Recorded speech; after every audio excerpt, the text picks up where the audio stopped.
ರಸ್ತೆ ಬದಿ ನಿಂತಿದ್ದ ಬೈಕ್ ತುಂಬಿದ ಲಾರಿ ಏಕೈಕಿ ಹತ್ತಿ ಉರಿದು ಈಗ ಸುಮಾರು 40ಕ್ಕೂ ಹೆಚ್ಚು ಬೈಕ್ಗಳು ಸುಟ್ಟು ಕರಕಲಾದಂಥ ಘಟನೆ ಬಳ್ಳಾರಿ ನಗರದ ಅನಂತಪುರ ರಸ್ತೆಯಲ್ಲಿ ನಡೆದಿದೆ. ನೀವು ದೃಶ್ಯದಲ್ಲಿ ಗಮನಿಸ್ತಾ ಇರ್ಬೋದು, ಸಾಕಷ್ಟು ಈ ಒಂದು ಲಾರಿಯಲ್ಲಿ ಯಮಹಾ ಕಂಪನಿಯ 40 ಬೈಕ್ಗಳಿದ್ವು. ಅವು ಈಗ ಸಂಪೂರ್ಣವಾಗಿ ಸುಟ್ಟು ಕರಕಲಾಗಿರುವಂಥದ್ದು. ಅಂದರೆ ಇನ್ನೇನು ಅನ್ಲೋಡ್ ಮಾಡಬೇಕು ಅನ್ನುವಂಥ ಒಂದು ನಿಟ್ಟಿನಲ್ಲಿ ಈಗ ಏನು ಈ ಒಂದು ಲಾರಿ ಡ್ರೈವರ್ ಇದ್ದಾರೆ, ರಸ್ತೆ ಬದಿಯಲ್ಲಿ ಈ ಒಂದು ಲಾರಿಯನ್ನು ಸ್ಪಾರ್ಕನ್ನು ಮಾಡಿದ್ದ, ಜೊತೆಗೆ ಅದೇ ಒಂದು ವಾಹನದಲ್ಲಿ ಲಾರಿ ಚಾಲಕ ಕೂಡ ಮಲಗಿದ್ದ. ಆದರೆ ಏಕಾಏಕಿ ಲಾರಿಯಲ್ಲಿ ದಟ್ಟವಾದಂಥ ಹೊಗೆ ಕಾಣಿಸ್ಕೊಳ್ಳುತ್ತೆ. ಪರಿಣಾಮವಾಗಿ ಆ ಒಂದು ಬೈಕ್ಗಳಲ್ಲಿ ಸಾಕಷ್ಟು ಪ್ರಮಾಣದ ದಟ್ಟವಾದಂಥ ಏನು ಬೆಂಕಿ ಕಾಣಿಸ್ಕೊಂಡ ಪರಿಣಾಮವಾಗಿ ಎಲ್ಲವೂ ಕೂಡ ಈಗ ಸುಟ್ಟು ಕರಕಲಾಗಿರುವಂಥದ್ದು. ಸುಮಾರು 40 ಲಕ್ಷ ಮೌಲ್ಯದ ಈ ಒಂದು ಬೈಕ್ಗಳು ಅಂತ ಈಗ ಮೇಲ್ನೋಟಕ್ಕೆ ಗೊತ್ತಾಗ್ತಿರುವಂಥದ್ದು. ಈಗ ಘಟನಾ ಸ್ಥಳಕ್ಕೆ ಅಗ್ನಿಶಾಮಕ ಸಿಬ್ಬಂದಿಗಳು ಕೂಡ ಬಂದಿರುವಂಥದ್ದು, ಬೆಂಕಿಯನ್ನು ನಂದಿಸುವಂಥ ಒಂದು ಕೆಲಸವನ್ನು ಮಾಡ್ತಾ ಇದ್ದಾರೆ.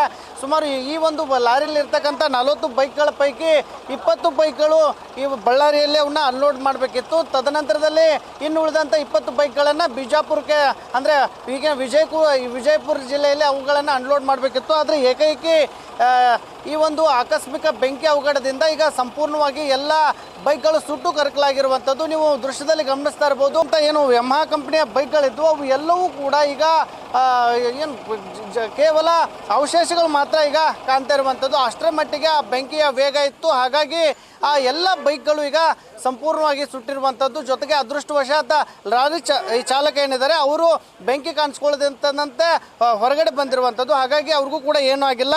ಈ ಒಂದು ಘಟನೆ ನಡೀಬಾರ್ದಾಗಿತ್ತು ಅನ್ನುವಂಥ ಒಂದು ನಿಟ್ಟಿನಲ್ಲಿ ಇಲ್ಲಿನ ಸ್ಥಳೀಯರು ಕೂಡ ಈಗ ಮಮ್ಮಲ ಬರುವಂಥ ಒಂದು ಸ್ಥಿತಿಯಲ್ಲಿ ಇರುವಂಥದ್ದು. ಒಟ್ಟಿನಲ್ಲಿ ಬಳ್ಳಾರಿಯಲ್ಲಿ ಬಿಸಿಲಿನ ಪ್ರಭಾವ ಹೆಚ್ಚಾಗ್ತಿದ್ದಂತೆ ಈಗ ಬೆಂಕಿಯ ಅವಘಡಗಳು ಏನು ಕಾಣಿಸ್ಕೊಳ್ತಾ ಇರುವಂಥದ್ದು. ಇದಕ್ಕೆ ಜಿಲ್ಲಾಡಳಿತ ಕೂಡ ಸಾಕಷ್ಟು ಮುಂಜಾಗ್ರತಾ ಕ್ರಮವನ್ನು ವಹಿಸಬೇಕನ್ನುವಂಥದ್ದು ಕೂಡ ಈಗ ನ್ಯೂಸ್ ಫಸ್ಟ್ನ ಆಗ್ರಹ ಆಗಿರುವಂಥದ್ದು. ಕ್ಯಾಮ್ರಾಮನ್ ಕಾರ್ತಿಕ್ ಜೊತೆಗೆ ಶಿವಾನಂದ್ ಮದಿಹಳ್ಳಿ, ನ್ಯೂಸ್ ಫಸ್ಟ್ ಕನ್ನಡ, ಬಳ್ಳಾರಿ.